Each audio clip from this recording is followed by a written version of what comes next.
Are there words or topics your OCD says you're not allowed to talk about? We'll talk all about it. Stay tuned. That's what's up next.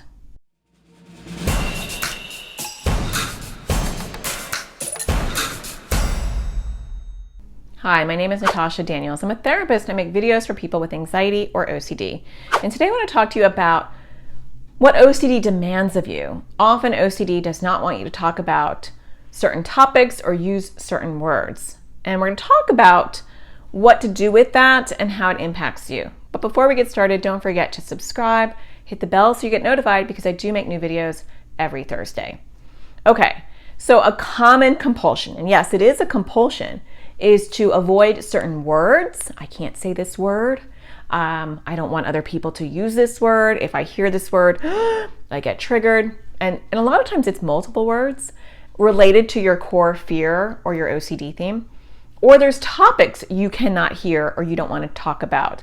And so you might avoid places where these topics can come up. You might avoid movies or shows or conversations or situations or places and people that you would normally see or go to because there is a possibility that you'll hear this topic being brought up.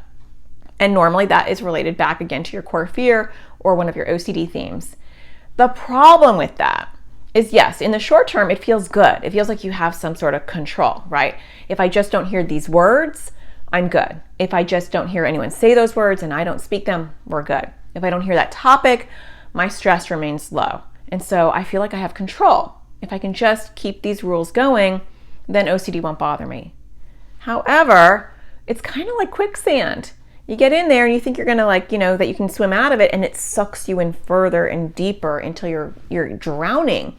And that is because the more we avoid for OCD, the more OCD grows. And when OCD grows, it comes back to you and it gives you more things to avoid, more words that maybe sound like the words that you're listening to, or words that are related to the other words, or topics that are related to the other topics, or situations that are even further away from the possibility of it happening, but it could possibly happen. And so your world gets smaller and smaller, and your anxiety and your stress and your OCD get bigger and bigger because you're so worried that someone might say this word, or that you might hear this conversation, or you might hear something that's upsetting your OCD, that you avoid more and your world gets really tiny.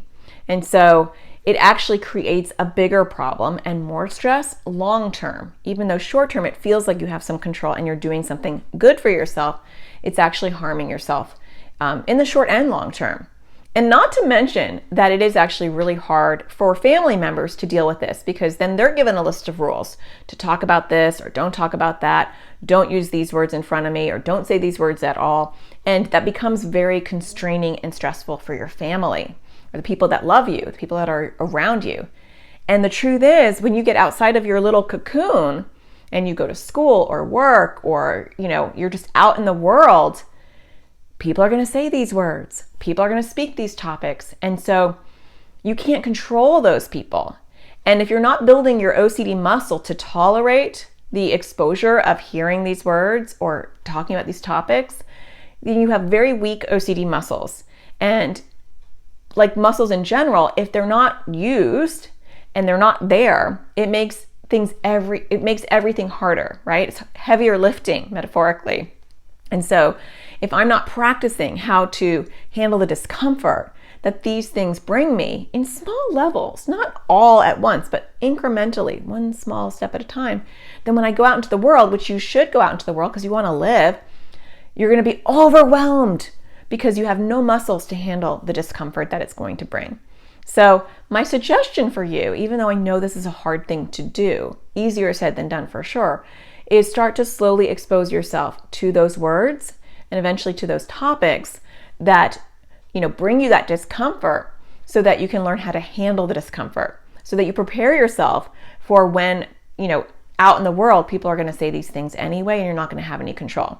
Because ultimately, the more we give into OCD, the bigger OCD grows, the smaller your world gets. And I don't want that to happen to you. So I hope that you found this helpful. I hope that you find the sparkle in everything you do. And I'll be back again next Thursday. Take care.